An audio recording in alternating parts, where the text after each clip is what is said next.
Hola a todos y a todas. Vamos a explicar brevemente en qué consiste la realización de la prueba para las oposiciones docentes al cuerpo de secundaria y FP de la convocatoria 2021. Lo haremos de la mano de la Academia de Enseñanza Libre y a petición del STEC. En primer lugar, haremos una breve descripción de las pruebas tal y como vienen en la convocatoria. Como pueden ver, la fase de oposición en el sistema selectivo de ingreso, tanto en el turno libre como en el de reserva para personas con discapacidad, constará de dos pruebas. La primera prueba, en la que nos darán 4 horas y media, y la segunda prueba, en la que tendremos primero 45 minutos de preparación y después, en la explicación, 15 minutos para una parte y 30 minutos para otra.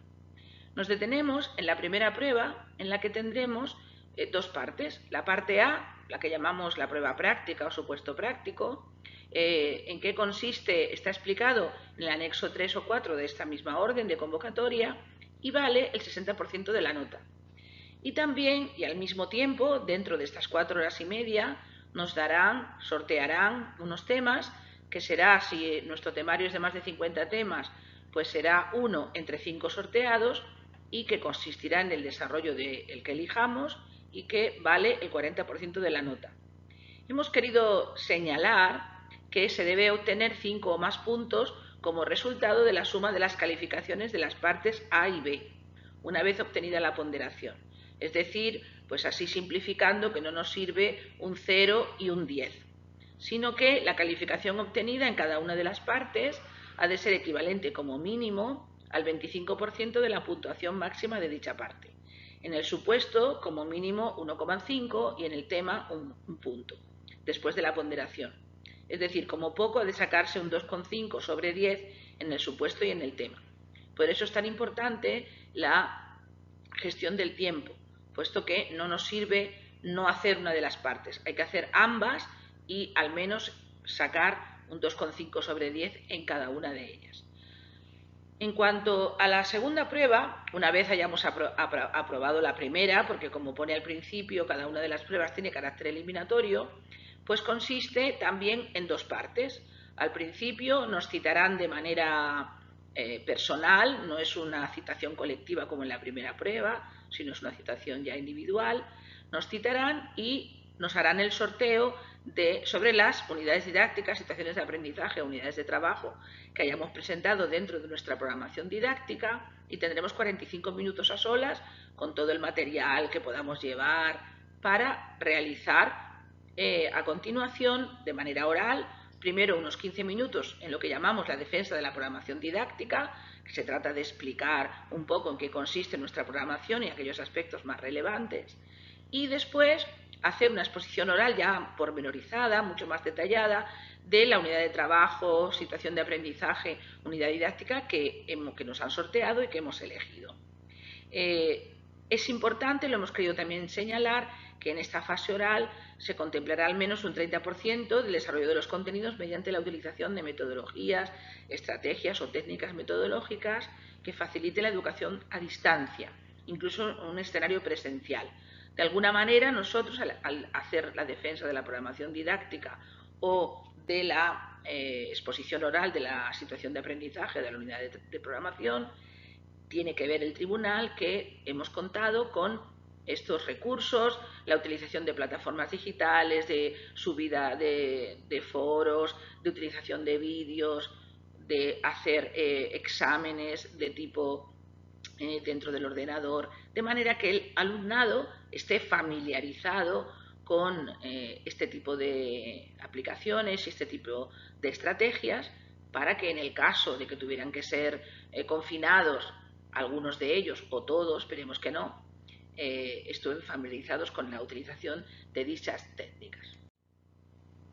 A continuación, vamos a centrarnos, como ven aquí en este circulito, en este elipse, vamos a centrarnos en de qué manera realizar la parte A de la primera prueba, que es la prueba práctica, lo que llamamos el supuesto práctico.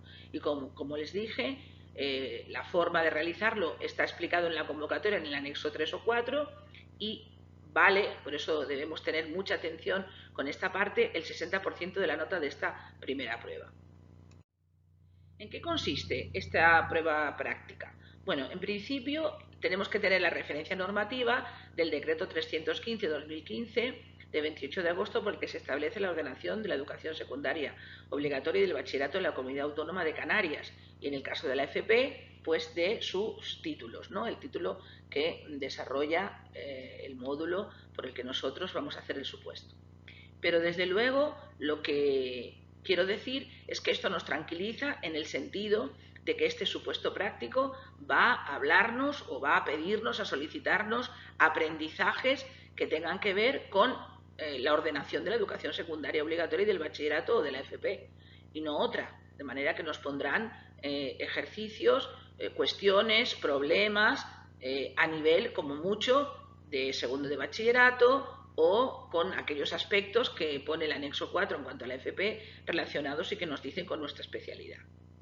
El tribunal planteará además 3 supuestos prácticos y elegiremos uno.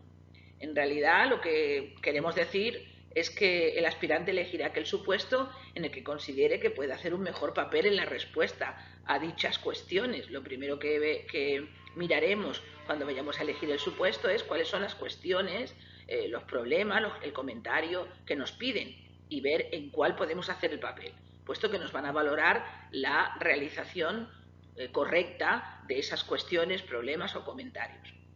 Como venía diciendo, los supuestos contendrán ejercicios, cuestiones o problemas relacionados con aprendizajes de la ESO, del bachillerato o de los aspectos contemplados en el anexo 4 de cada una de las especialidades de FP. No podemos esperarnos ejercicios, cuestiones o problemas de mayor nivel, sino a nivel, como dice el decreto 315/2015. Y luego el supuesto también, una vez hayamos elegido cuál es la cuestión, problema o ejercicio que vamos a hacer, porque es el que mejor nos va a salir, pues nos dará un contexto en el que utilicemos esa cuestión o ese problema que ya hemos resuelto para realizar una intervención o aplicación didáctica. No quiero dejar de decir que es importante que cuando realicemos la contestación a esta cuestión, problema o comentario, pues lo hagamos de una manera didáctica. Es decir, que no sea simplemente responder a la cuestión, sino que pongamos añadir por qué hemos hecho este paso, por qué hemos hecho... De manera, yo creo que es fácil imaginar como si estuviéramos explicándoselo a nuestros alumnos. Eso nos puede ayudar, puesto que se va a valorar, tal como pone la convocatoria, también las estrategias que hemos utilizado para resolver esa cuestión, problema o comentario que hayamos hecho.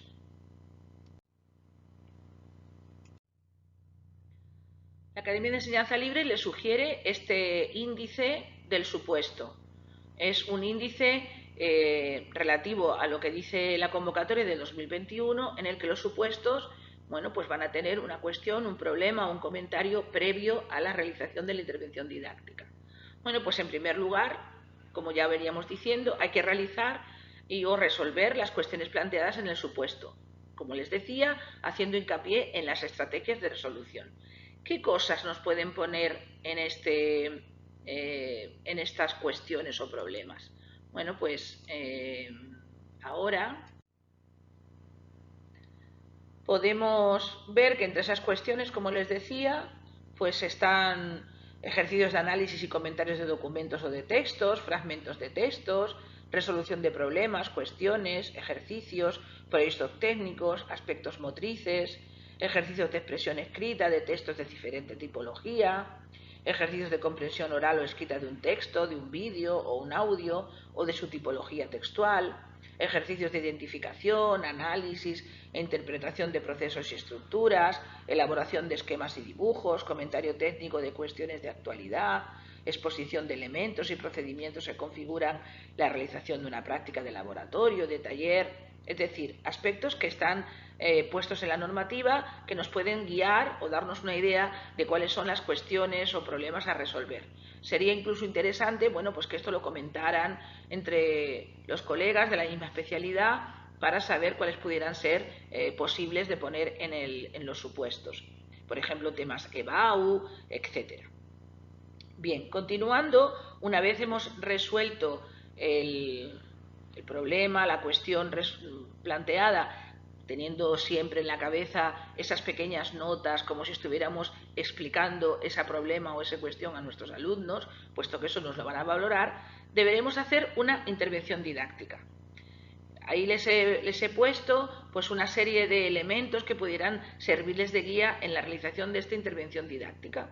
Bueno, pues primero habría una introducción y contextualización, pondríamos un contexto breve de la organización del centro y del aula de acuerdo a los datos que nos da el supuesto, qué tipo de centro, dónde está, qué programas y proyectos tiene, nuestra aula cómo está conformada, si tiene alumnos, por supuesto, con identificación NEAE, o si tienen algún alumnado que tenga alguna especial dificultad.